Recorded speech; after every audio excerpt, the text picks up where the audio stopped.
Vamos chicos, vamos uniéndonos. Solo son tres preguntas para ver más o menos cómo vendría en nuestro examen, el examen.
Bien chicos, van 13, somos 37. Les voy a dar unos minutitos más para que terminen con el quiz.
Bien, listo, chicos, ya acabamos. Vamos a ver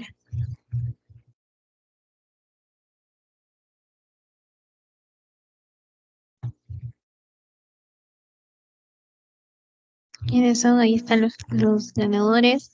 Tercero, Elizabeth. Segundo, Ari. Y el primero, GLMS. Muy bien. Han contestado las tres preguntas bien, así que vamos a comenzar con el tema, ¿ya?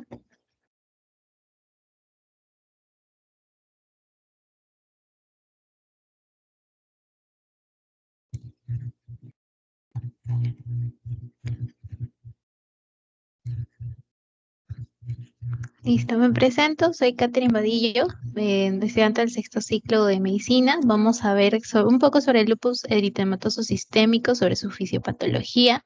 Aquí está el contenido, los objetivos, la introducción, la epidemiología, factores de riesgo, la fisiopato, la clínica, el diagnóstico y algunas conclusiones. El objetivo de esta sesión va a ser proporcionarles una comprensión clara y concisa de qué es el lupus eritematoso sistémico y además explicar en detalle sus mecanismos fisiopatológicos y relacionarlos con las manifestaciones clínicas y con el diagnóstico. Bien, vamos a comenzar introduciendo qué es el lupus eritematoso sistémico. Esta va a ser una enfermedad autoinmune, inflamatoria, crónica, que va a conllevar a la acumulación de inmunocomplejos en los órganos. Quiero que por favor participen, así que a ver quién me puede responder qué tipo de hipersensibilidad es cuando una enfermedad tiene una acumulación de inmunocomplejos. Uno, dos, tres, cuatro. Tipo 3. ¿Tipo 3? Tres, muy bien. Tipo 3. Un inmunocomplejo va a ser una unión, ¿no? De un antígeno y un anticuerpo. En este caso va a ser autoanticuerpo porque va a ser generado por nuestro cuerpo a antígenos que son nuestros. Entonces van a ser autoantígenos. En el caso del lupus vamos a tener diferentes autoanticuerpos que se van a ver asociados a diferentes gravedades, por ejemplo, o a mm, patologías dentro del lupus. Por ejemplo, el lupus neuropsiquiátrico, que va a estar asociado mayormente a las proteínas ribosomales P, la nefritis lúpica, que es la más importante aquí porque necesitamos reconocer y recordar que el autoanticuerpo que se va a relacionar con la nefritis lúpica va a ser el C1Q, principalmente. Luego el ADN bicatenario y el anti-Smith. Esos tres son los que se van a relacionar con la nefritis lúpica. Que tengamos un paciente que tengan estos autoanticuerpos no significa que necesariamente va a ser una nefritis lúpica, pero sí se relaciona bastante que si tiene un autoanticuerpo C1Q, va a, por ejemplo, llevar a cabo una nefritis lúpica, que va a ser una complicación, ¿no? del lupus. Además, podemos resaltar aquí también el lupus de la artritis lúpica, mejor dicho, el anti-Smith, además, síndrome, bueno, la leucocitopenia, el ADN bicatenario y el lupus cutáneo, que va a ser el anti-RO, SSA y SSB. Esos tres vamos a recordar. Lo más importante va a ser la nefritis lúpica. Ese es siempre, o la mayoría de las veces, es pregunta de examen. Así que eso sí lo debemos de memorizar. Y en esta imagen de la derecha vamos a ver que existen una heterogeneidad, es decir, vamos a ver diferentes síntomas relacionados a esta enfermedad. Principalmente vamos a tener afecciones cutáneas y mucosas en un 70%, además artritis y musculoesqueléticas en un 85%. Vamos a tener complicaciones neurológicas, complicaciones generales como fiebre, ¿no? Malestar, además cardiovasculares, pericarditis, derrame, el síndrome de Raynaud, que vamos a ver más adelante en la clínica que es, además complicaciones hematológicas y las más graves que son las complicaciones renales. Bien, antes de ver toda esta parte o esta sesión de inmunidad, tenemos que entender la inmunidad normal, porque todas estas enfermedades que vamos a ver, que va a ser el lupus eritematoso sistémico, el SAF y la artritis reumatoide, van a tener la misma característica, que es que van a ser enfermedades autoinmunes. Entonces, principalmente tenemos que recordar qué es la tolerancia inmunológica. Así que, ¿quién puede definir qué es tolerancia inmunológica?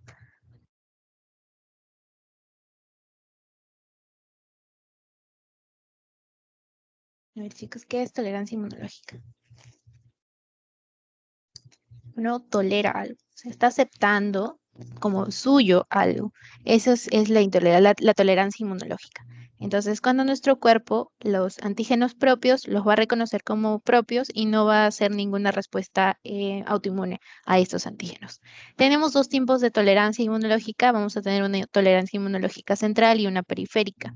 Dependiendo, acá los he separado en linfocitos T y los linfocitos B. Los linfocitos T y B van a hacer o van a diferenciarse, ¿no? En la médula ósea, pero los linfocitos T van a ir al timo a hacer bueno, su diferenciación más completa de timocitos, que son linfocitos T inmaduros, van a llegar a ser linfocitos T.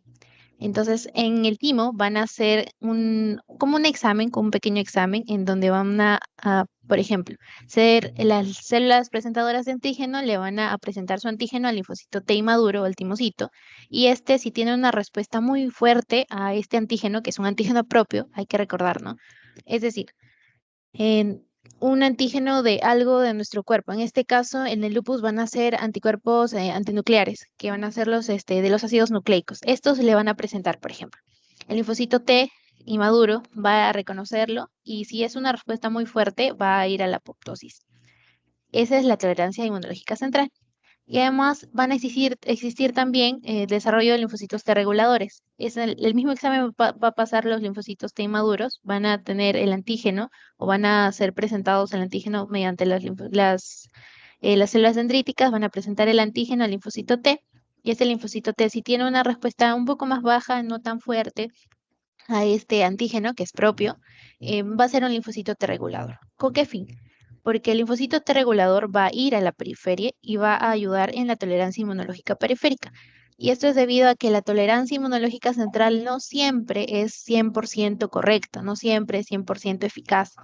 Es por eso que necesitas de linfocitos T reguladores que vayan en la periferia y cumplan con su función, que son estas: la energía, la supresión y la eliminación. La energía. La energía va a ser la falta de respuesta funcional debido a una falta de moléculas coestimuladoras. En el ABAS se puede leer que cuando tienes un tejido sano, las células presentadoras de antígeno no desarrollan muchas moléculas coestimuladoras, por ejemplo, como la proteína B7. Entonces, como no desarrollan una coestimulación al presentar el antígeno al linfocito T, que ya está maduro, porque ya pasó por el timo, este linfocito T, al no tener una coestimulación, no va a responder. Esa es una de las maneras y a eso le vamos a llamar anergia. La otra manera sería la supresión, que es gracias al linfocito T regulador que salió de la tolerancia inmunológica central. Este linfocito T regulador va como a inhibir la actividad del linfocito T que está siendo presentado, ¿no? Su antígeno, que la célula dendrítica o la célula presentadora de antígeno le presenta su antígeno propio al linfocito T y como está respondiendo, va a ser inhibido por el linfocito T regulador gracias a interleucina 10, TNF-beta, ¿no? Y esto va a bloquear la activación del linfocito T. Entonces va a suprimir esta actividad. Y por último, si es que no hay linfocito T regulador, pero este linfocito T está reaccionando a lo propio, debería de ir a una apoptosis. Si hay algún fallo en alguna de las partes de la tolerancia inmunológica, se dan las enfermedades autoinmunes. Esa es la manera general, esa es la razón por la cual vamos a tener respuesta de los linfocitos T y se van a llamar linfocitos T autorreactivos. En el caso del linfocito B, este no va al timo, claro, va a estar haciendo su examen, entre comillas, en la médula ósea y allí va a reconocer el antígeno propio. Ese linfocito T B, mejor dicho, va a ser autorreactivo. Pero él va a poder hacer otras cosas. Por ejemplo, si es que reacciona bastante fuerte a este antígeno propio, va a ir a la apoptosis. Esta es la eliminación.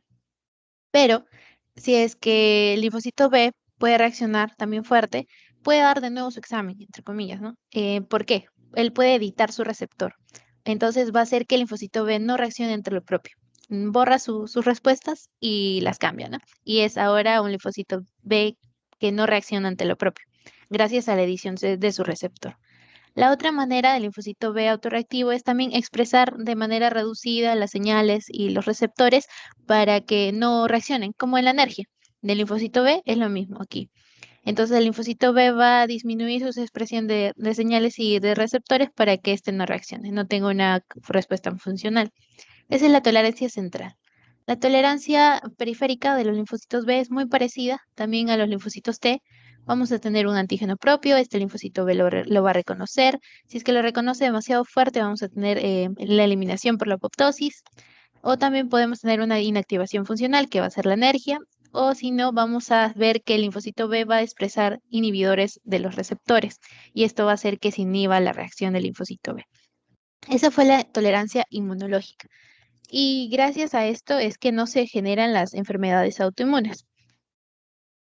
En esta imagen de la izquierda vamos a ver un bosquejo general de todas las enfermedades autoinmunes. Y en la derecha vamos a ver específicamente la del lupus. Entonces, tenemos factores como la predisposición genética, genes predisponentes que van a hacer que falle en la tolerancia del linfocito T. Es decir, vamos a tener linfocitos T o B autorreactivos. Además, ese es de manera exógena. De manera endógena, tenemos reacción a estímulos ambientales, por ejemplo, la inflamación, por ejemplo, por el tabaquismo, la obesidad, vamos a tener un estado inflamatorio crónico.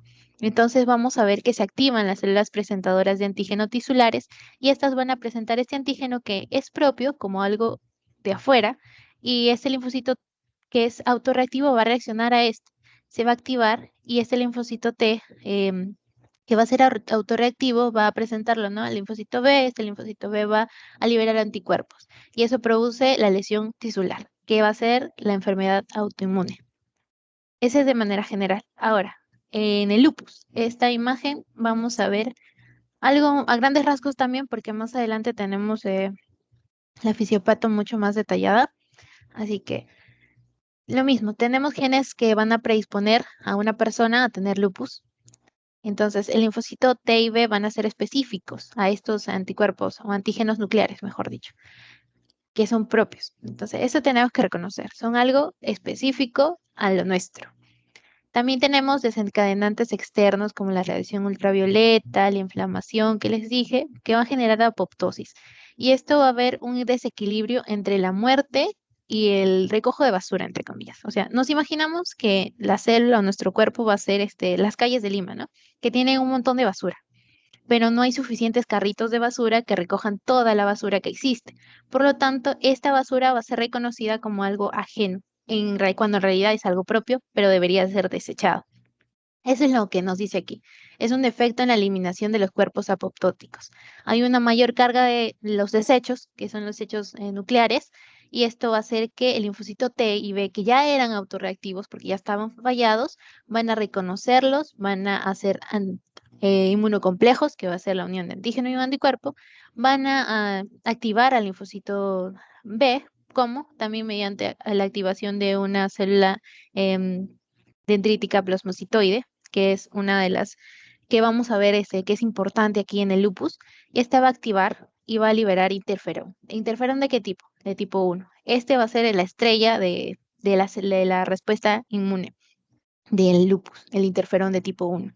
Entonces, este interferón de tipo 1 va a activar también al linfocito B y este linfocito B va a diferenciarse en células plasmáticas y las células plasmáticas van a liberar inmunoglobulinas, que primero son M y luego son G. Esa es de manera general la fisiopatología del lupus. Y bien, vamos a ver la epidemiología. Hasta allí, si tienen alguna duda, me dicen chicos, no sé, de repente más lentito, más rápido. Bueno. Entonces, en la epidemiología vamos a ver que es más común en áreas urbanas, es una proporción mayor en las mujeres. Cuando, cuando es en niños, mira, dice que hay de 3 a 1 de mujer a hombre, y cuando están llegando entre la edad de la pubertad y la menopausia, aumenta la predisposición, digo, la proporción, mejor dicho, la incidencia en las mujeres, de 9 a 1. Entonces, la edad pico de inicio en adultos va a ser de 18 a 55 años, que es la edad entre la pubertad y la menopausia, y en la de los niños de 9 a 15 años. El lupus es más común en personas de origen africano y menos de origen blanco, ¿no? Como el norte de Europa. En esta imagen tenemos también una incidencia y prevalencia de acuerdo a las razas y las etnias, por ejemplo, en Estados Unidos, en Reino Unido, en Taiwán, en Corea, en Australia. Y los factores de riesgo. Vamos a ver que uno de los factores de riesgo van a ser el sexo y la edad. El sexo femenino, ¿debido a qué? Al aumento de estrógeno. El estrógeno va a hacer que el linfocito T reaccione o sea activado más rápido. se ha activado así en mayores proporciones. Entonces, si tenemos un aumento de estrógeno, por eso es que es entre la pubertad y la menopausia, vamos a tener que activa linfocitos T, pero estos linfocitos T ya están fallados, o sea, ya están autorreactivos, ya son malos, entre comillas, ¿no? Y eso va a hacer que responda más rápido, o sea, sea como que más prevalente en las mujeres, por eso. Otra de las razones va a ser la hiperprolactinemia, que en realidad no se tiene una relación en específico. El último también vamos a tener el síndrome de Klinefelter, que es, a ver si recuerdan, es el 47XXY, que va a hacer que la persona va a tener un cromosoma X más, de más. Y esto va a hacer que la dosis que existe en ese cromosoma va a aumentar la predisposición de tener lupus en personas que tienen el síndrome de Klinefelter o en las personas que no tienen. O sea, cuando una persona tiene el síndrome Klinefelter, va a tener más predisposición a tener lupus, precisamente por este cromosoma de la mujer, porque es el X de más. También tenemos factores ambientales, como uno de ellos es siempre o en la mayoría de enfermedades autoinmunes, vamos a tener al Epstein-Barr. Este virus va a ser, por ejemplo, la proteína viral de antígeno nuclear 1, que va a ser relacionados o tener una presentación cruzada con el ADN bicatenario. Entonces, ¿qué es una presentación cruzada? A ver, ¿quién puede participar? ¿Qué es una presentación cruzada? ¿Qué sucede en una presentación cruzada?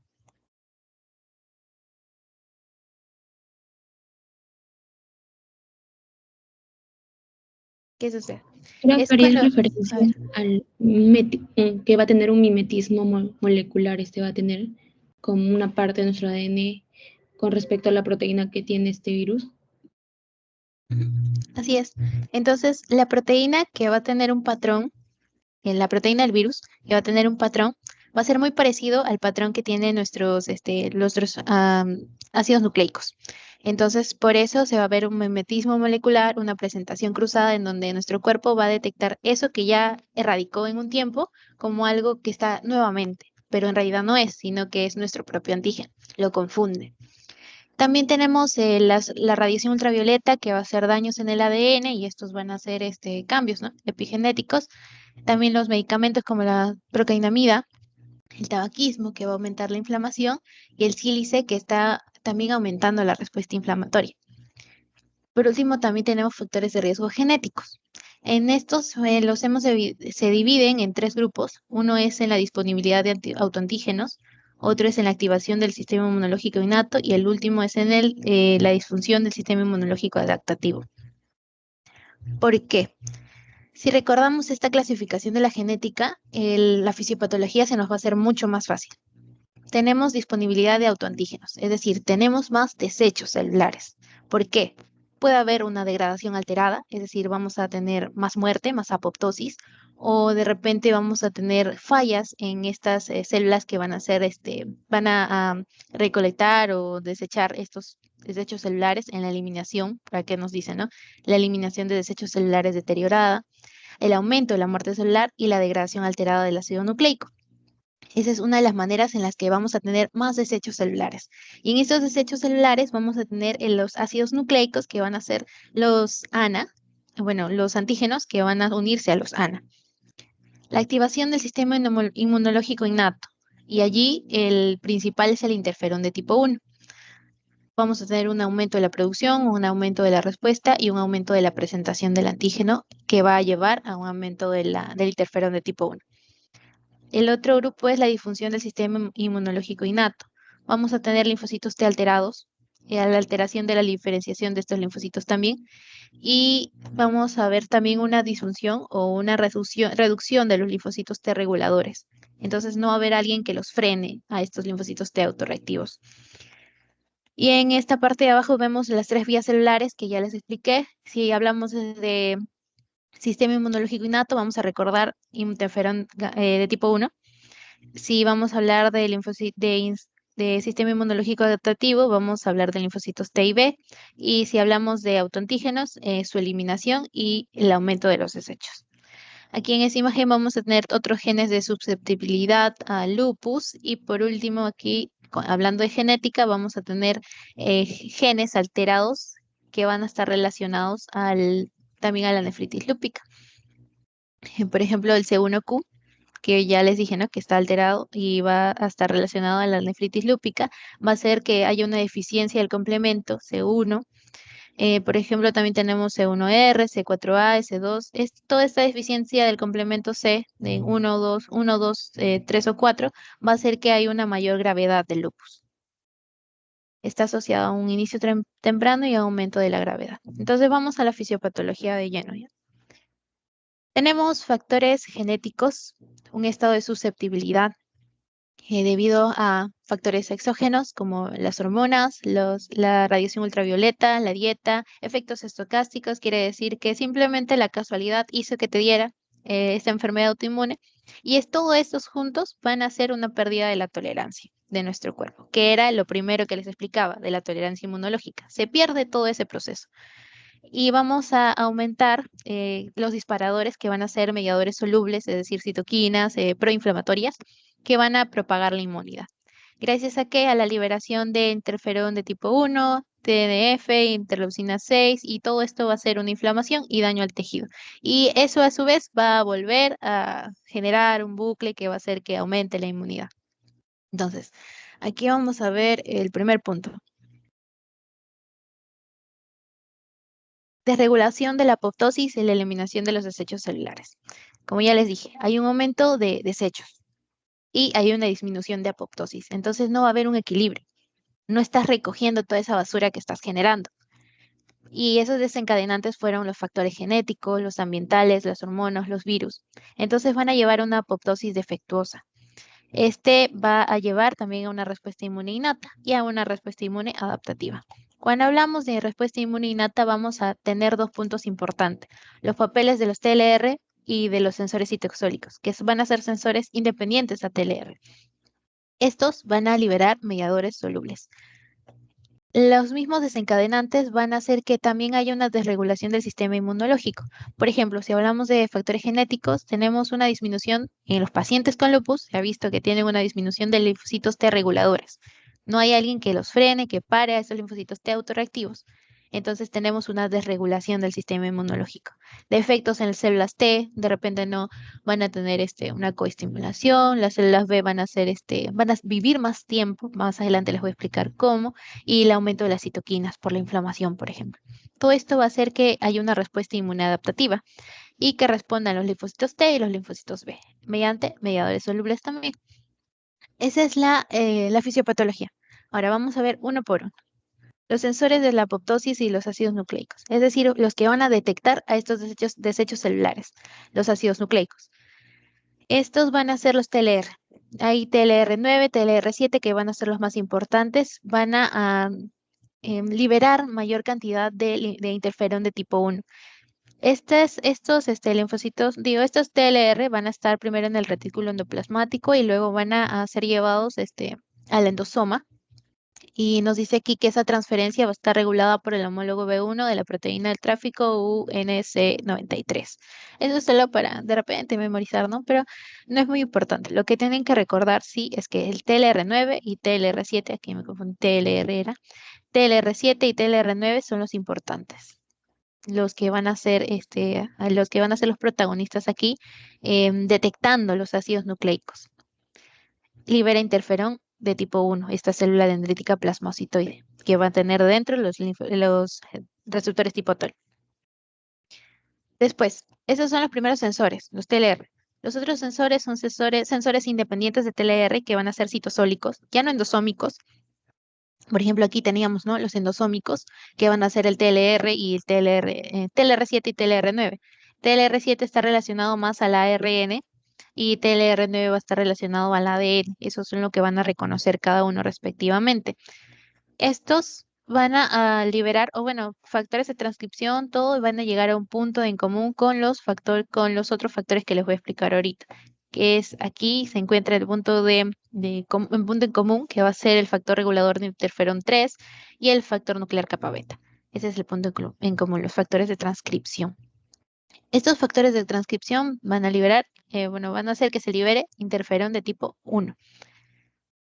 De manera endógena, vamos a tener también otra vía que van a ser los sensores citosólicos que no dependen de TLR. vamos a tener una activación de esto y va a ser, los desechos apoptóticos van a ser la ARN y la ADN, que son los ácidos nucleicos. Van a tener toda esta vía de factores de transcripción y el punto en común, como ya les dije, con los factores de transcripción de la vía exógena, van a ser el factor regulador de interferón 3 y el factor nuclear kappa beta, que van a hacer que la célula libere interferón de tipo 1. Hasta allí, ¿se entiende cómo es que se detecta a estos desechos? ¿Sí? Bien, entonces, cuando hablamos de la vía independiente de TLR, vamos a tener sensores citosólicos que son los que ya expliqué, pero específicamente van a ser el gen 1 inducible por ácido retinoico, la proteína 5 asociada a la diferenciación del melanoma y la GMP-AMP sintasa ciclasa, que van a ser, que van a estar en la patogénesis, pero en las células epiteliales, por ejemplo. Entonces, toda esta respuesta inmune innata, porque estamos hablando de interferón de tipo 1, va a liberar mediadores solubles. Uno de ellos es el interferón de tipo 1. ¿Qué va a hacer este? Va a disminuir los linfocitos T, por lo tanto vamos a tener una pérdida de tolerancia.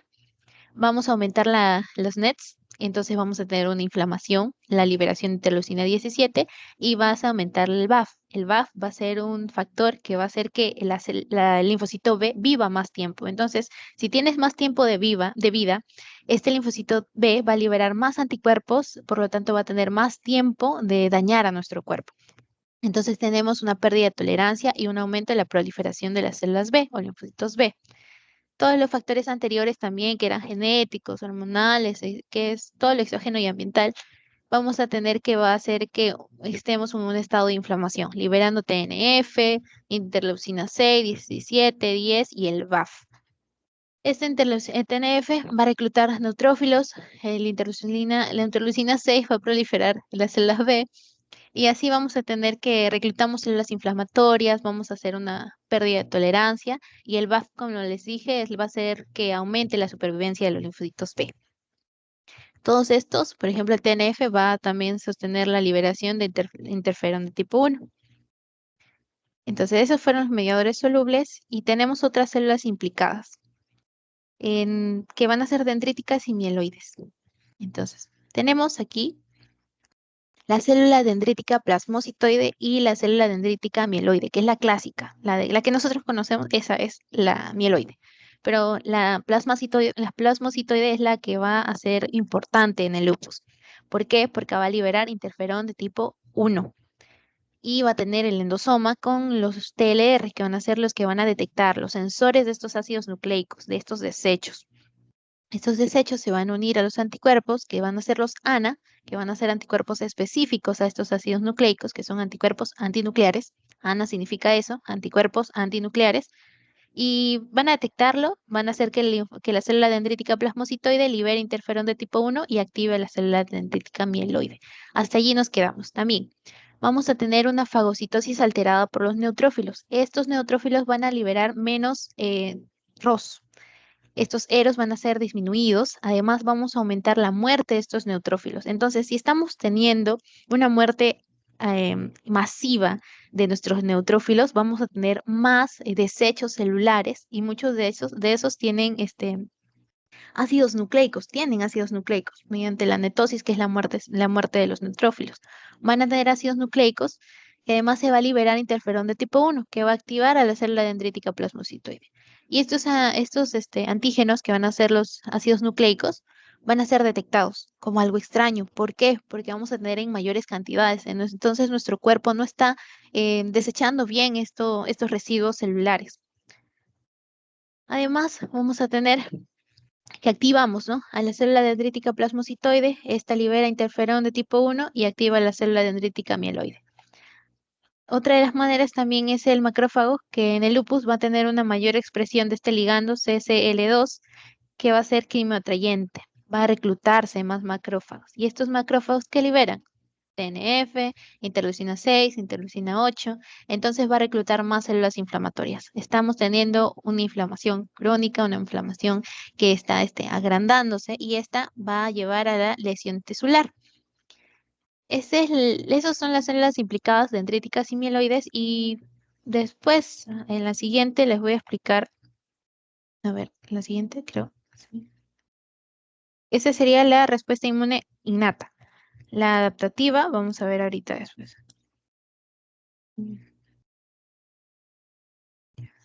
Ya, entonces sigo explicándoles acá para que vean. La adaptativa sería aquí. Tenemos la célula dendrítica mieloide que va a presentar el antígeno al linfocito T. Este linfocito T puede liberar interleucina 17 porque se ha diferenciado ante helper 17 y además puede diferenciarse de T folicular. Este T folicular va a presentar el antígeno al linfocito B. Y este linfocito B se va a diferenciar la célula plasmática y la célula plasmática va a crear, o bueno, producir, mejor dicho, anticuerpos específicos a estos ácidos nucleicos. Y esos anticuerpos se llaman ANA. Además, la célula dendrítica mieloide va a liberar factor de activación de las células B, que es el BAF, que va a hacer que la célula B viva más tiempo. Entonces, si en el más tiempo, por ejemplo, ya, pónganse que la célula B somos nosotros y vive 60 años, normalmente vive 30, pero ahora está viviendo 60 años, entonces tiene 60 años para liberar más anticuerpos que van a dañar a nuestro cuerpo. Es entre comillas, no estoy diciendo que vivan 60 años las células B. Y este linfocito B va a liberar autoanticuerpos, los ANA. Y esa sería la respuesta inmune adaptativa. Aquí en esta imagen tenemos de una manera mucho más precisa cómo va a ser esta respuesta, que va a ser la célula dendrítica mieloide o el macrófago, que van a actuar como células presentadoras de antígeno, van a reconocer el ácido nucleico mediante el anticuerpo, que es el ANA, en su pared, gracias a los TLR, y estos van a hacer que se liberen coestimuladores que van a hacer presentar el antígeno al linfocito T. Este linfocito T se va a diferenciar en T folicular, T helper folicular, y va a presentar el antígeno, este antígeno propio, al linfocito B. Y este linfocito B se va a diferenciar o en célula plasmática o en célula B de memoria. Gracias también a coestimuladores, ¿no? Como la interleucina 21, interleucina 6. Y esa fue la respuesta inmune adaptativa. En esta imagen tenemos ya el resumen de toda la fisiopatología del lupus. Entonces, vamos a ver. No sé si hay alguien que quiera explicar la imagen. Gracias a así rapidito, porque ya es el resumen. No sé quién se anima o yo lo explico.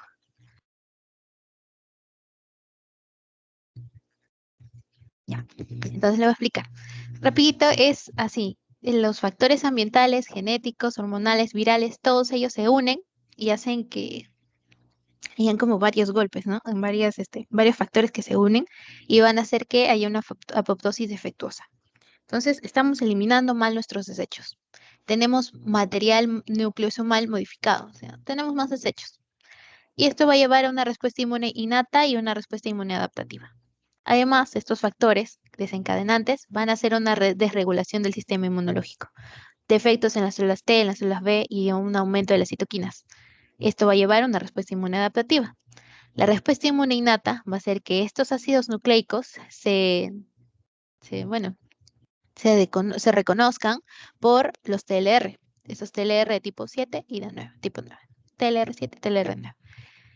Estos van a ser endosómicos, van a hacer que la célula dendrítica plasmocitoide va a liberar interferón de tipo 1. Este interferón de tipo 1 va a reclutar también polimorfonucleares y estos van a ser netosis, entonces la netosis va a aumentar la muerte de los neutrófilos y entonces va a haber más desechos celulares. Entonces vamos a hacer un bucle, un círculo que nunca se va a acabar. Este interferón de tipo 1 va a activar a la célula dendrítica mieloide.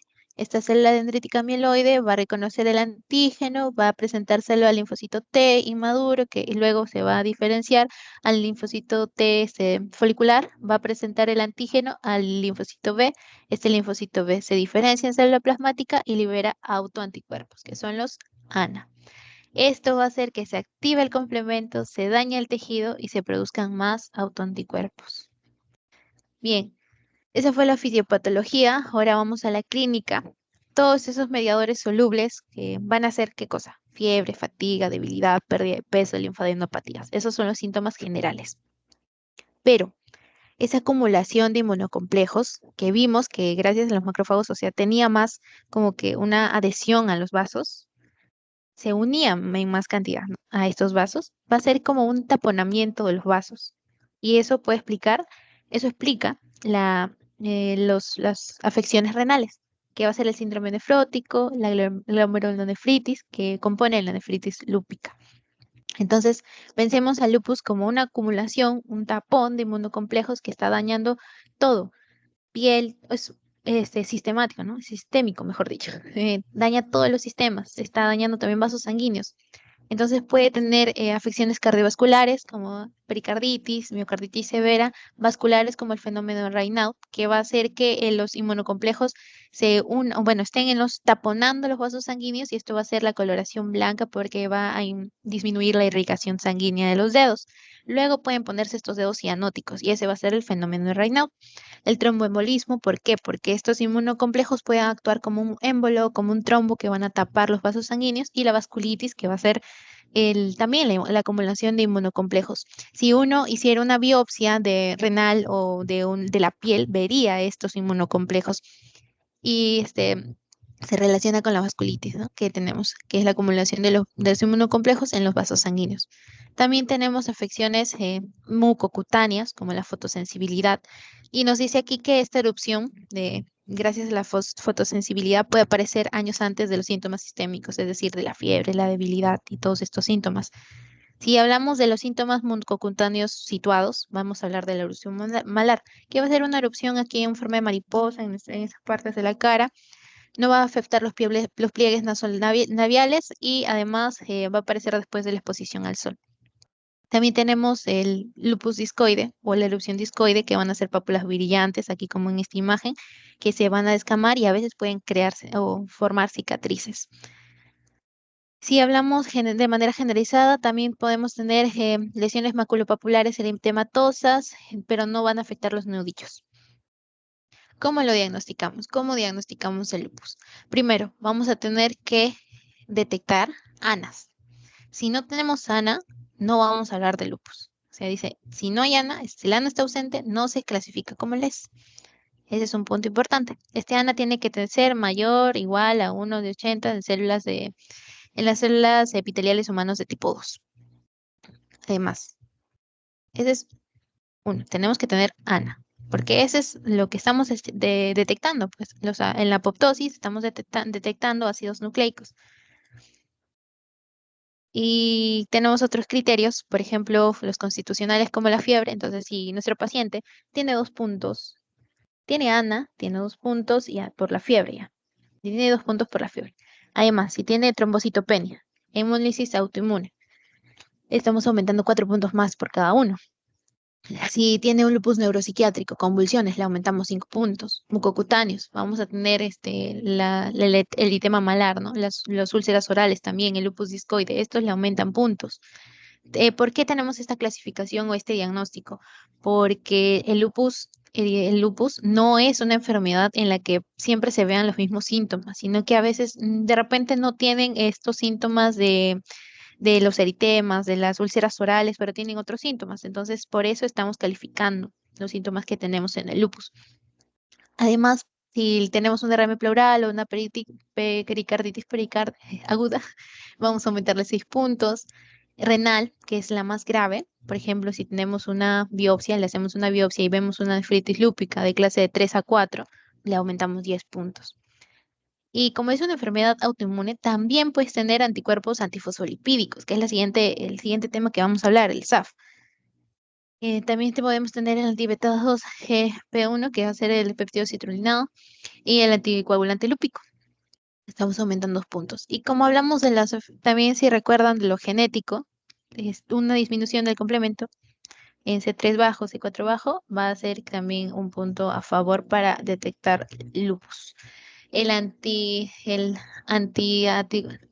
bicatenario y el anti-SMIT va a aumentar también puntos. Entonces, ¿cómo lo diagnosticamos? Si tenemos una puntuación total mayor o igual de 10 y tenemos que recordar que es un criterio clínico, vamos a decir que este paciente tiene lupus. Las conclusiones, bueno, hemos visto, ¿no? Los mecanismos fisiopatológicos, los hemos relacionado un poco con la clínica y con el diagnóstico. Y vamos a ver o a resolver el quiz. Así que, ¿hasta allí, chicos, alguna duda?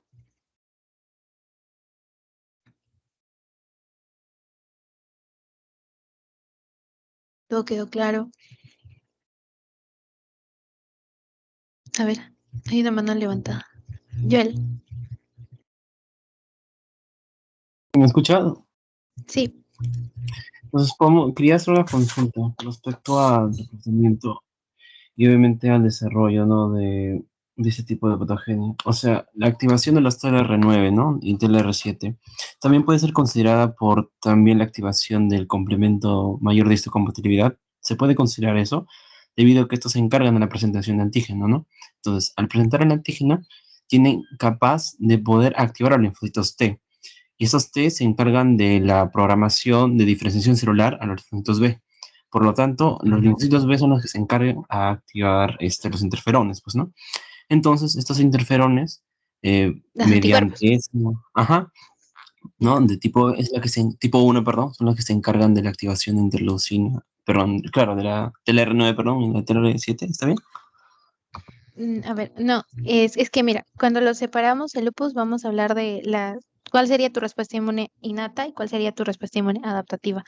Y entonces el interferón de tipo 1 va a estar en tu respuesta inmune innata. Los anticuerpos están en tu respuesta inmune adaptativa. Por eso, si el complejo mayor de histocompatibilidad que sí mencionaste actúa en la inmune adaptativa, porque va a hacer que el linfocito T presente el antígeno, el linfocito B, y este linfocito B se diferencia célula plasmática y luego liberan autoanticuerpos, que van a ser los ANA. Pero el interferón de tipo 1 va a estar actuando en los TLR, que ya es con otro tipo de célula dendrítica, que va a ser la célula dendrítica plasmocitoide. No sé si me dejé entender. Sí, está bien. Sí, quería ver esa diferenciación. Gracias. Ya, a ti, por preguntar. Vamos a ver entonces las respuestas de del quiz. Y estuvo fácil, ¿no, chicos?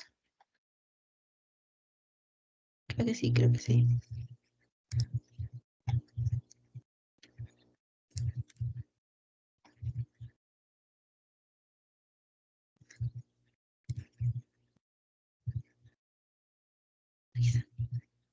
Ya, la primera pregunta es ¿qué autoanticuerpo está asociado con mayor riesgo de nefritis lúpica?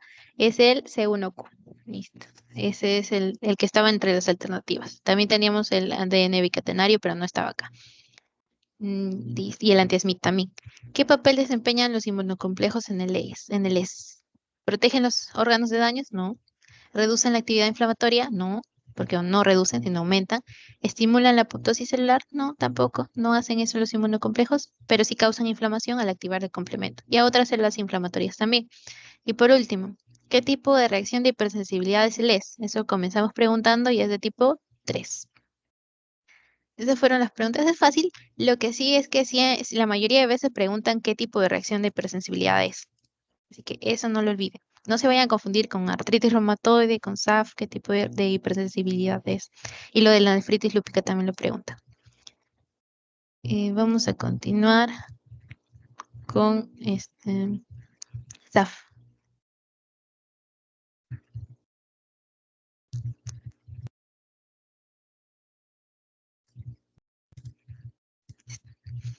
Listo. Ahora vamos al síndrome antifosfolipídico. Los contenidos son los mismos. Vamos a tener una comprensión clara también y concisa de qué es el SAF, los mecanismos fisiopatológicos de este y las manifestaciones clínicas y el diagnóstico. Entonces, el síndrome antifosfolipídico va a ser un trastorno autoinmune que va a presentar va a tener una persistencia de los anticuerpos antifosfolipídicos. ¿Por qué dice persistencia? Porque estos anticuerpos antifosfolipídicos también lo tenemos presente en otras afecciones. Por ejemplo, personas con trombosis, que han tenido trombosis, tienen anticuerpos antifosfolipídicos, pero estos se elevan, pero bajan en cierto momento. En cambio, en el SAF no vamos a tener esta reducción de anticuerpos antifosfolipídicos, sino que va a ser constante, va a ser persistente. Y esto va a crear un estado de hipercoagulabilidad. Esta imagen no carga en grande, así que lo voy a mostrar así. Si lo diferenciamos o lo clasificamos, vamos a ver un SAF trombótico, que van a ser trombosis, que puede ser arterial o venosa o de vasos pequeñitos, como los capilares. Es decir, van a afectar cualquier tipo de vasos sanguíneos, arterial, venosos o capilares. El SAF obstétrico, que vamos a tener pérdidas recurrentes de brazos, es decir, un abortos recurrentes, un parto prematuro asociado a la insuficiencia placentaria. En la fisiopatología vamos a ver que existen diferentes factores para, primero el aborto, que va a ser recurrente, y otro que va a ser para el parto prematuro. Y el SAF catastrófico, que van a ser eventos tromboembólicos que ponen en peligro la vida y están relacionados más a enfermedades microvasculares de aparición aguda, gracias al SAF. Entonces, como todas las enfermedades autoinmunes, vamos a tener autoanticuerpos. Y estos autoanticuerpos van a ser anticuerpos antifosfolipídicos. En el lupus teníamos ANA, anticuerpos antinucleares. Estos son anticuerpos antifosfolipídicos. ¿Dónde tenemos fosfolípidos? En la membrana celular. Entonces, estos anticuerpos antifosfolipídicos van a ser el anticuerpo anticardiolipino, anticuerpo antibeta 2, glicoproteína 1, que va a ser el antibeta 2GP1, y el anticoagulante lúpico, que va a ser un conjunto de anticuerpos que van a llevar a cabo la anticoagulación. El anticuerpo anticardiolipino va a ser importante aquí en cuanto a la cadena transportadora de electrones, va a también participar bastante en la formación de ATP. Porque este anticuerpo, mejor dicho, se va a unir a la cardiolipina, que es la que se encarga de esto, lo que les acabo de decir. Además, el anticuerpo anti-beta 2 glicoproteína 1 va a ser un anticuerpo que se va a unir a la glicoproteína 2 en la beta 2 glicoproteína 1. Esta se encarga de ser un cofactor para inhibir la coagulación. Inhiben a los factores 12 y 10 para que no se activen. Entonces, hasta allí, para que quede claro, estos anticuerpos son específicos a estos antígenos, que va a ser la cardiolipina y el beta 2 glicoproteína 1. Estos se encargan de los factores de coagulación, de la coagulación. Bueno, inhiben la coagulación. Entonces, como tenemos un anticuerpo que va a unirse, o sea, va como que inhibir a lo que está inhibiendo a la coagulación, vamos a ver que vamos a tener un proceso de coagulación. Por eso es que el SAF vamos a tener bastante trombosis, por eso es el SAF trombótico. ¿Por qué? Por estos anticuerpos, anti-beta 2, glicoproteína 1 sobre todo. Bien, los factores de riesgo. La epidemiología primero. La incidencia va a ser de 5 casos nuevos por 100.000 personas por año, la prevalencia de 40 a 50 casos por 100.000 personas. Además, vamos a ver que el SAF catastrófico va a ser menor a 1% de todos los casos de SAF. La edad típica, adultos jóvenes y de mediana edad, y vamos a tener una prevalencia en mujeres sobre los hombres. Los factores de riesgo, factores ambientales. En este caso ya no vamos a hablar del Epstein-Barr, pero vamos a hablar del Streptococcus pyogenes, que va a hacer que esta proteína de superficie se una a la beta 2 glicoproteína 1. Entonces vamos a hacer como una presentación cruzada en donde este anticuerpo que teníamos va a unirse a esta glicoproteína. Y además vamos a relacionar el SAF con el lupus y con otros medicamentos, con algunos medicamentos. En cuanto a la genética, recordar esto, las mutaciones HLR, DR7, DR4, DQW7 y o cualquiera de juntos o separados, y la DC4. Mutaciones en esto. Entonces, primero, vamos a tener en la fisiopatología la formación de los anticuerpos antifosfolipídicos. ¿Por qué? ¿Cómo, mejor dicho? Mediante agentes infecciosos, pueden, como los que le dije, el Streptococcus pyogenes, y este modelo va a ser también de 2 golpes, es decir, vamos a tener el primer golpe que va a ser solo la presencia de los anticuerpos antifosfolipídicos, que no necesariamente van a ser por sí solos el SAF. Es decir, nosotros tenemos pacientes, no, personas que tienen anticuerpos antifosfolipídicos, pero no necesariamente van a ser SAF, sino que necesitan otro golpe. Y este segundo golpe va a ser ya los procesos de hipercoagulabilidad o los que van a alterar la coagulación. ¿Qué procesos pueden alterar la coagulación? ¿Qué enfermedades? Puede ser las deficiencias de algunos factores anticoagulantes, ¿no? Como la deficiencia de proteína C. Entonces, estos van a hacer que estemos en un estado procoagulatorio. También enfermedades cardiovasculares. Y va a hacer que estos dos golpes, que va a ser la presencia de los anticuerpos y el estado de coagulación, hipercoagulabilidad, hagan un trombo. Entonces, esa es la manera en la que se explica cómo se forman los trombos o cómo es el SAF trombótico. Además, este va a activar células endoteliales, plaquetas y células inmunes. Esas tres células son las importantes: endoteliales, plaquetas y células inmunes. Van a expresar factor tisular y activar a las células. Entonces, aquí en la imagen vemos, ¿no? El primer golpe, el primer hit, y el segundo golpe. En la imagen vamos a tener un monocito, un anticuerpo de la glicoproteína 2, del beta 2, glicoproteína 1, mejor dicho, y este también puede unirse a monocitos, a células endoteliales o a plaquetas. Esas son las tres células que veíamos que se activaban. Entonces, después vamos a ver que este anticuerpo se va a unir, se puede unir a su antígeno, que va a ser el beta 2 glicoproteína 1. ¿Y qué va a hacer? Va a ser una respuesta del factor nuclear kappa beta de la vía MAC, y esto va a activar el factor tisular. Y por lo tanto va a liberarse tromboxano A2 y va a inducir al estado proinflamatorio o protrombótico. Esa es una de las vías. Además, vamos a tener otros, por ejemplo, el LRP8, que va a ser el receptor de lipoproteínas de baja densidad. Aquí tenemos el nombre, o también conocido como receptor 2 de apolipoproteína E. Entonces, este beta 2 glicoproteína 1, que era nuestro antígeno, se une a su anticuerpo y puede unirse, ¿no? También a este receptor de lipoproteínas de baja densidad, LRP8, o puede unirse a la anexina A2, o puede unirse también o ser detectado, mejor dicho, por otros TLR, por otros sensores, ¿no? Los receptores tipo TOL, 2, 4 y 8.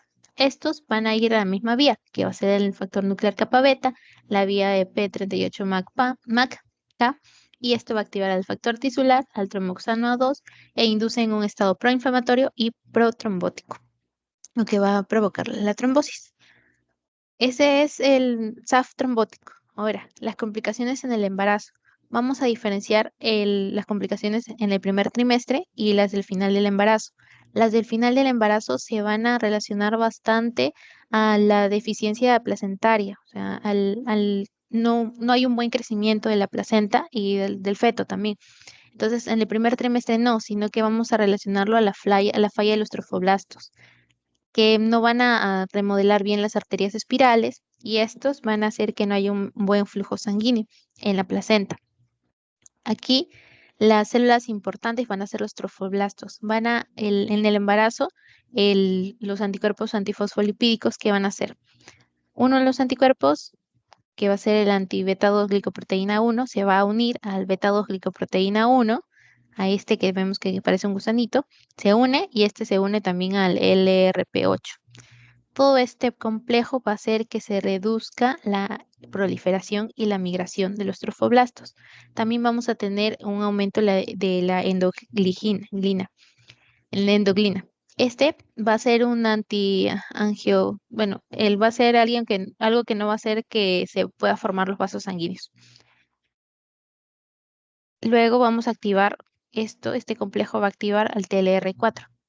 Este TLR4 va a aumentar el ácido úrico, va a hacer que se active el inflamosoma, y esto va a activar a la interleucina 1 beta. De pro-interleucina 1 beta lo va a activar, ¿no?, a interleucina 1 beta, y esta interleucina 1 beta va a ser secretada y va a hacer que haya inflamación, aumento de la inflamación. Además, vamos a tener la activación del complemento. Entonces, la beta 2 glicoproteína 1 va a unirse a su anticuerpo, que va a ser llamado el mismo nombre, ¿no? Anticuerpo beta 2 glicoproteína 1.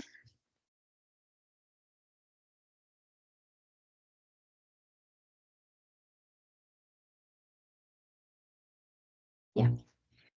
Esta activación del complemento, vamos a ver que es gracias a la unión, ¿no? De estos inmunocomplejos. Se activa el C5, se va a activar y va a activar al neutrófilo. Este neutrófilo y además al monocito también activado por lo mismo, va a liberar Eros, TNF, el factor de crecimiento endotelial y el factor tisular. Y esto va a ser una disfunción de la placenta debido a que los trofoblastos van a ser dañados, no van a migrar y no van a proliferar. En la clínica vamos a tener presentaciones tromboembólicas, como ya les dije, debido al aumento de la coagulabilidad también y de la inflamación, que van a ser protrombóticos y proinflamatorios, este SAF, y va a haber una trombosis venosa profunda de las extremidades inferiores. También puede haber de las extremidades superiores, pero las de las extremidades inferiores va a ser mucho más común un embolio pulmonar, un accidente cerebrovascular. Estos dos, que es el TBP y el accidente cerebrovascular, va a ser los más comunes y va a afectar más o menos un 90% de los pacientes. En cuanto a las presentaciones obstétricas, vamos a tener abortos espontáneos recurrentes, un parto prematuro relacionado a la preeclampsia, la eclampsia, y esto se debe a características de la insuficiencia placentaria, bajo peso en las además vamos a tener, y oligohidramnios.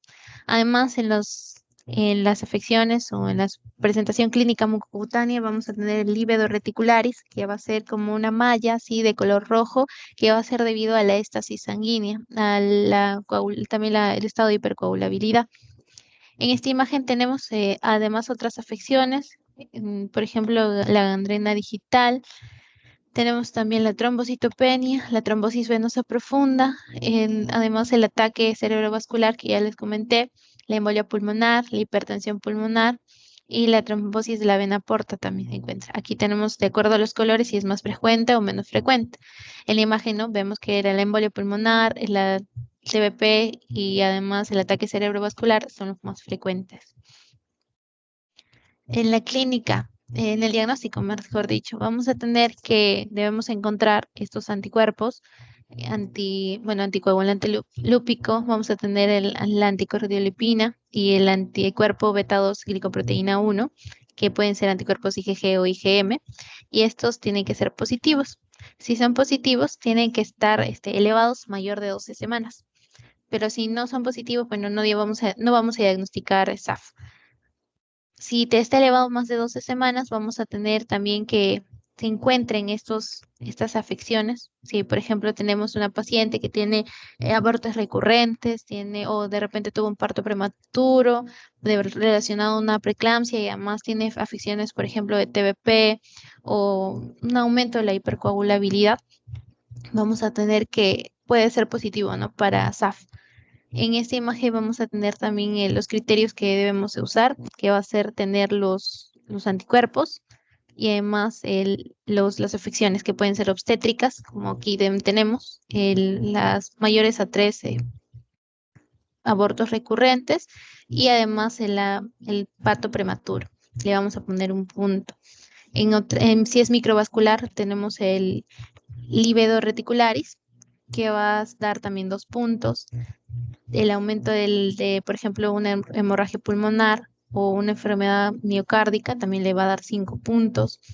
Tener una vegetación en las válvulas cardíacas le va a dar 4 puntos. Lo del laboratorio también le va a dar este puntaje. Si es que es positivo a los anticuerpos antifosfolipídicos de manera persistente, le va a dar 5 puntos.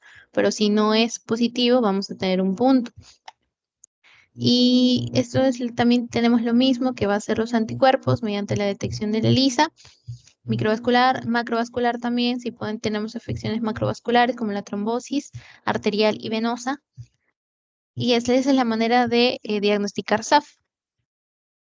A ver, vamos a alguna pregunta que tengan. Si no, vamos el KISS. Sí se ve KISS. Sí. Ya.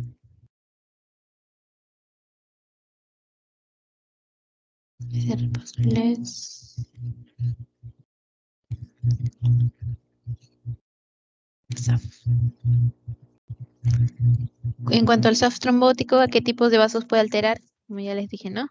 Arterias, venas y capilares. Todas las anteriores era TA.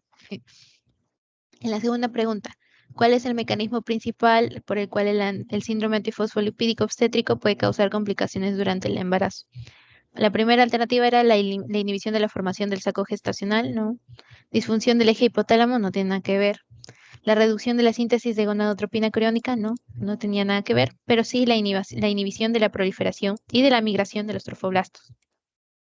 Entonces, de SAF tenemos que resaltar esto. Si vamos a hablar de afecciones trombóticas, del SAF trombótico, vamos a tener que recordar que hay un estado de dos golpes, que uno que va a ser los anticuerpos y otro que va a ser el estado de procoagulante.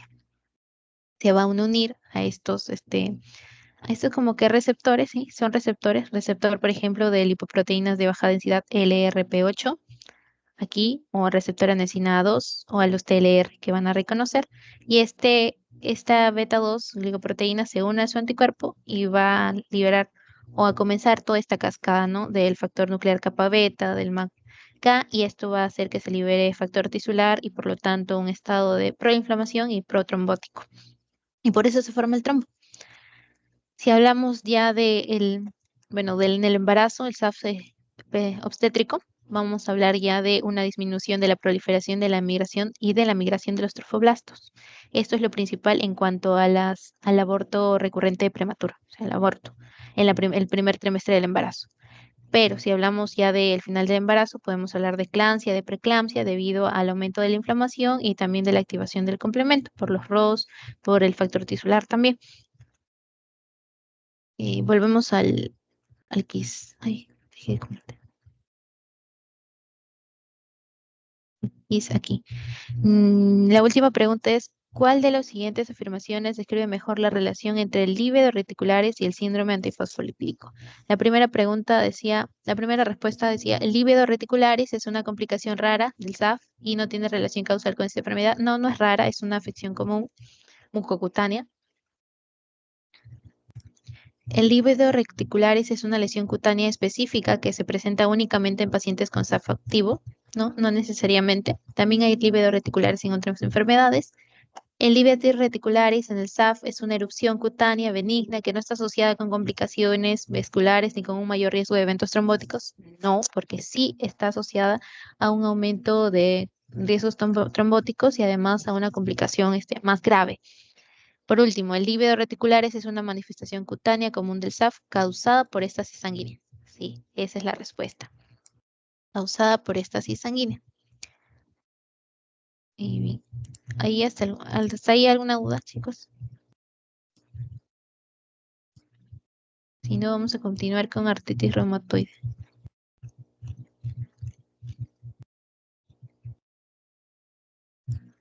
Vamos entonces con artritis reumatoide.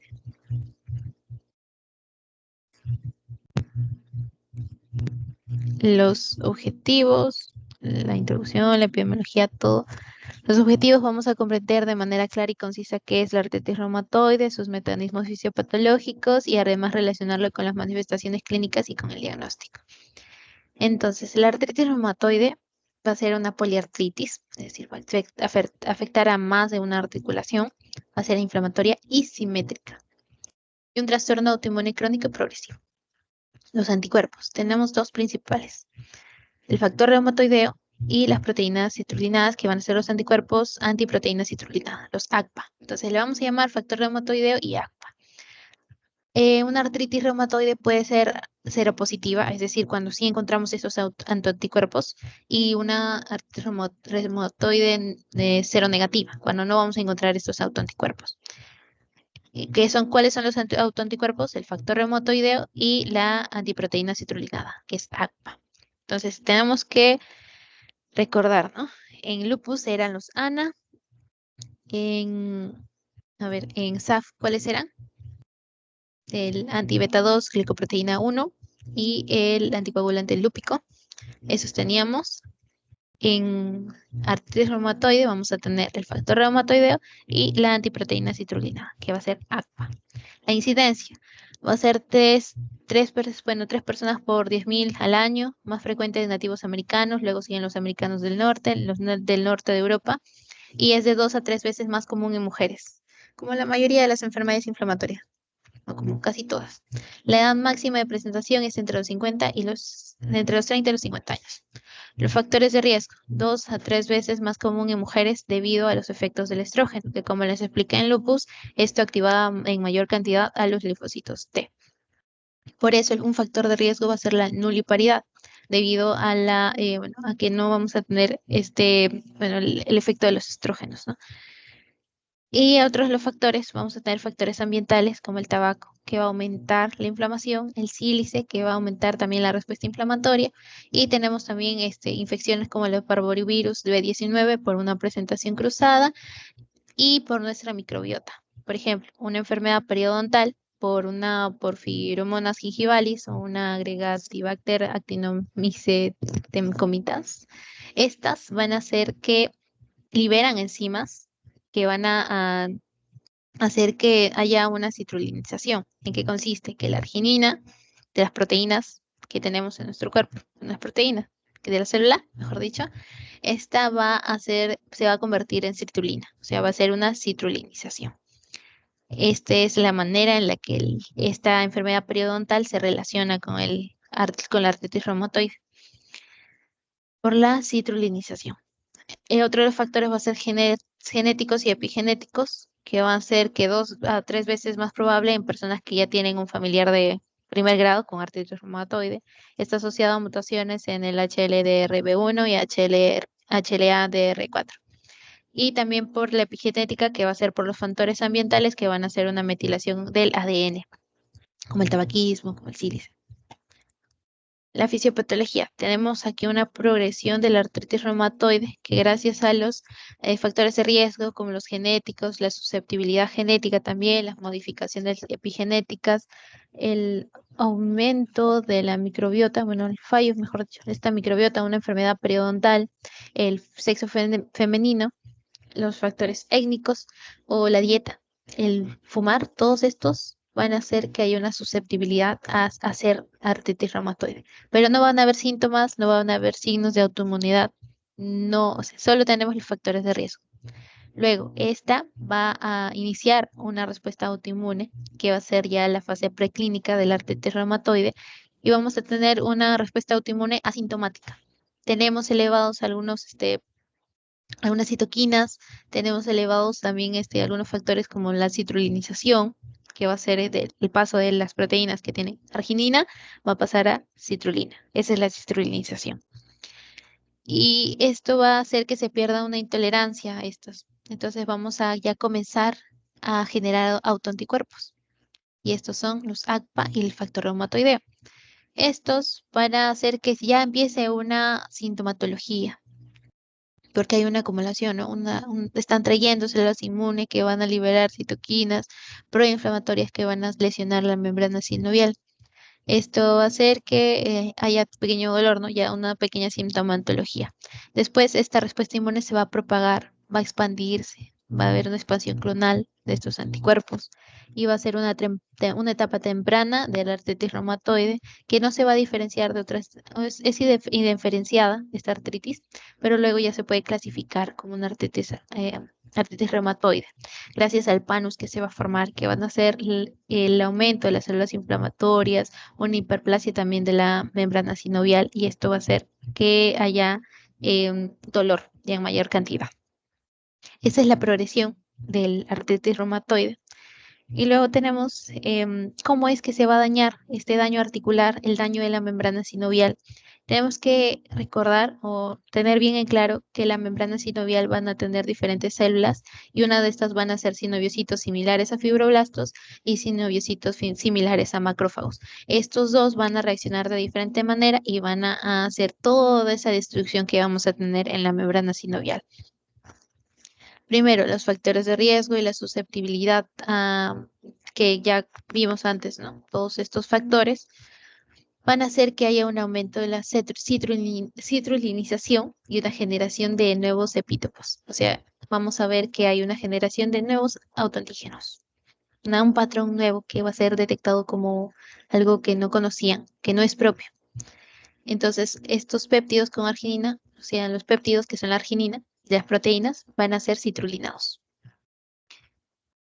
Y esto va a activar a las células, que van a ser las células presentadoras de antígeno y a los macrófagos. Estos, como en todas las reacciones inmunológicas, van a presentar estos antígenos al linfocito T. Este linfocito T va a ser folicular.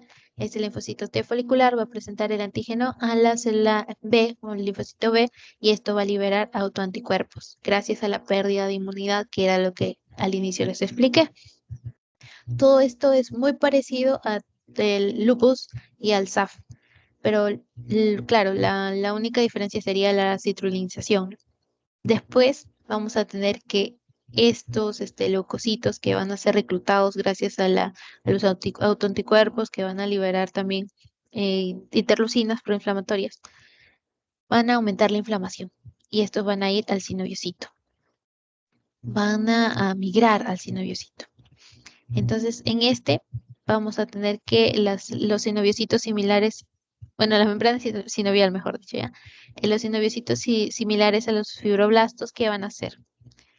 Van a liberar van a hacer un fenotipo invasivo, que va a hacer que estos van a migrar a diferentes articulaciones. Y es por eso que va a ser poliarticular y simétrico. Esa es la razón, gracias a los sinoviocitos similares a fibroblastos.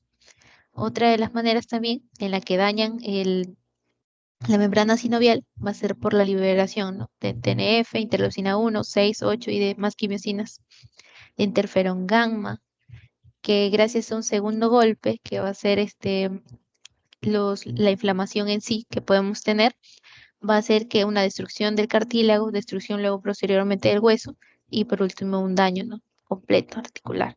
Esto va a ser la erosión ósea gracias a los osteoclastos, pero hasta allí no me voy a adelantar. Así que volvemos aquí en el daño en la membrana sinovial. Vamos a liberar autoanticuerpos también porque van a ver los linfocitos T van a estar también migrando allí y van a liberar los autoanticuerpos, van a liberarse también prostaglandinas, leucotrienos, todos ellos van a dañar al cartílago. Entonces también se va a expandir la íntima de la membrana sinovial. Vamos a tener capas en la membrana sinovial, una capa íntima superficial y una capa profunda. Esta capa íntima se va a expandir. ¿Por qué? Porque va a haber un aumento de la activación de estos sinoviocitos.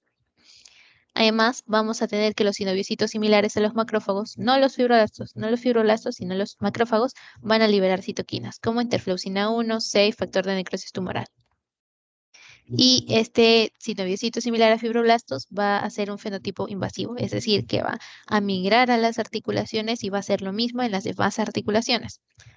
Por último, todo esto de combinación de inflamación va a llegar a una erosión ósea, porque se van a activar osteoclastos. Estos anticuerpos, ACPA o factor reumatoideo, se pueden unir a los osteoclastos porque tienen antígenos que van a ser específicos a estos autoanticuerpos. Entonces activan a los osteoclastos y los osteoclastos, ¿qué hacían? ¿Cuál era su función? La resorción ósea. Entonces vamos a tener como un bucle, ¿no? Esa resorción ósea va a activar a los osteoclastos y estos osteoclastos también van a ser activados por los anticuerpos que van a ser específicos, los ACPA y los de factor reumatoideo. En cuanto a la clínica, vamos a tener dolor en la articulación, hinchazón articular, una rigidez matutina mayor a 1 hora. Tenemos también ese patrón, ¿no?, de cuello de cisne de los dedos que se ve en la imagen. En cuanto a lo cutáneo, tenemos también nódulos reumatoideos que no van a ser dolorosos, que pueden verse en los codos, no se van a ver en los dedos, y esa es una de las maneras en la que podemos diferenciar de la osteoartritis. También tenemos aquí manifestaciones clínicas, cómo se presentan. Vamos a tener un derrame articular, erosiones. Además, puede estar relacionado también con mayor riesgo de infecciones, de neoplasias malignas, y es poliarticular, como dijimos. Poliarticular no es migratoria, poliarticular y simétrica. Tenemos aquí demás imágenes. Nódulos reumatoides. ¿Y cómo lo diagnosticamos? Tenemos primero afección articular. Si tenemos una afección grande afectada, 0, porque más inclinaría para una osteoartritis. Si tenemos de 2 a 10 grandes afectadas, 1. Pero si ya tenemos de 1 a 3 articulaciones pequeñas, 2 puntos le ponemos. De 4 a 10, 3 puntos. Si son más de 10 articulaciones pequeñas afectadas, 5 puntos. La serología. ACPA y factor reumatoideo negativos, 0 puntos. Si son positivos pero bajos, 2 puntos. Si son positivos pero altos, 3 puntos. Los factores de una inflamación aguda, los reactantes de la fase aguda, como el BCG y PCR, si están elevados, ya estamos viendo una inflamación. Y sobre todo, si dura más de 6 semanas esta serología, le vamos a poner 1 punto. ¿Cómo diferenciamos? Ustedes creo que en la clase de más antes, sí, con el otro tutor, vieron sobre la osteoartritis. Ahora, ¿cómo diferenciamos la clínica de una artritis reumatoide de una osteoartritis? Aquí tenemos un cuadro. Las articulaciones primarias afectadas, metacarpofalángicas en la artritis reumatoide. En la osteoartritis interfalángica distales o carpos metacarpianos. Los nódulos de Everdeen. Estos son los nódulos de Everdeen. Aquí los vemos. Los nódulos de Verdén y los nódulos de Bouchard no se relacionan con la artritis reumatoide. No vamos a verlas en la artritis reumatoide. Entonces, si vemos un paciente con nódulos en las manos, o sea, en los dedos, ¿no? En las articulaciones de los dedos, vamos a ver más, vamos a inclinarnos por una osteoartritis, no por una artritis reumatoide. Características conjuntas, además de estas articulaciones, suaves, cálidos y tiernos. En cambio, el osteoartritis va a ser duro y huesudo. La rigidez va a aumentar cuando descansas en la artritis reumatoide. En cambio, con la osteoartritis, porque más que todo es un factor mecánico, esto va a empeorar con el esfuerzo. Eso también siempre preguntan en los exámenes, ¿sí? No me acuerdo que me han preguntado eso. Descanso empeora en la artritis reumatoide. En la osteoartritis no empeora con el descanso, sino con el esfuerzo. Y los descubrimientos de laboratorio, que en la osteoartritis vamos a tener BCG y PCR normales. Aquí en artritis reumatoide van a ser elevadas. Y el factor reumatoideo va a ser positivo en la artritis, en la osteoartritis no. Con el laboratorio ya es más fácil, ¿no? De diagnosticar o de diferenciar una artritis reumatoide de una osteoartritis. Y por último, las conclusiones. Bueno, ya vimos, ¿no? Que los mecanismos fisiopatológicos que hemos llevado, que se relaciona con la clínica que vimos y sobre todo cómo es que podemos diferenciar qué anticuerpos y cómo es que se da este daño articular. Aquí están los factores para que los puedan repasar. Y eso fue todo, chicos. Vamos a, si es que no tienen ninguna pregunta, vamos a responder las preguntas del quiz.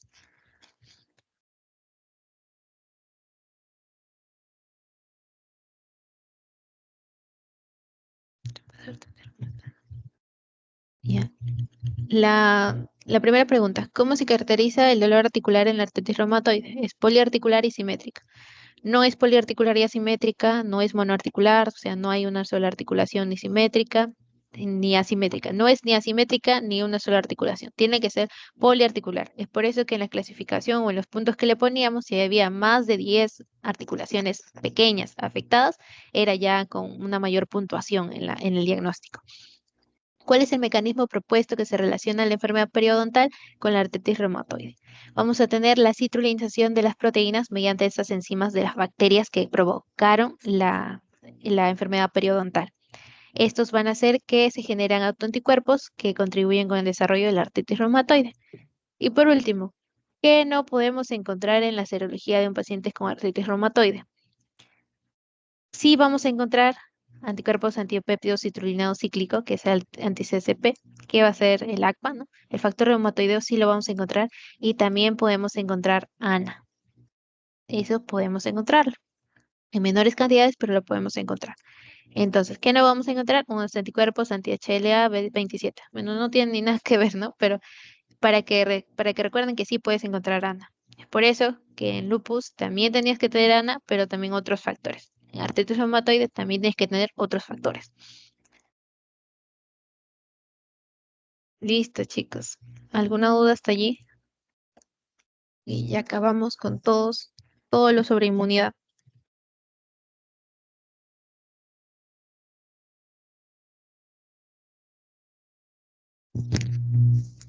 ¿Ninguna? Entonces, bueno, espero que les vaya bien en sus exámenes, cualquier cosa, cualquier duda, si quieren me escriben también, estoy para ayudarlos. Gracias.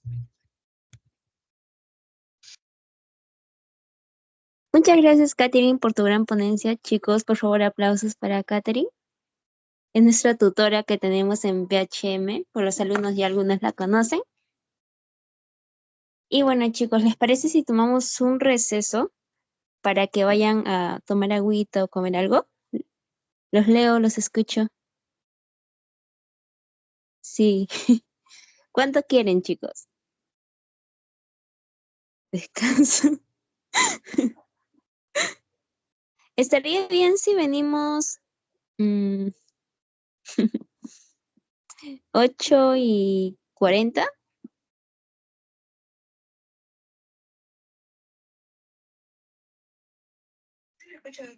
¿Me avisan? Ya, listo, ok, chicos. 8:40 estamos. Gracias.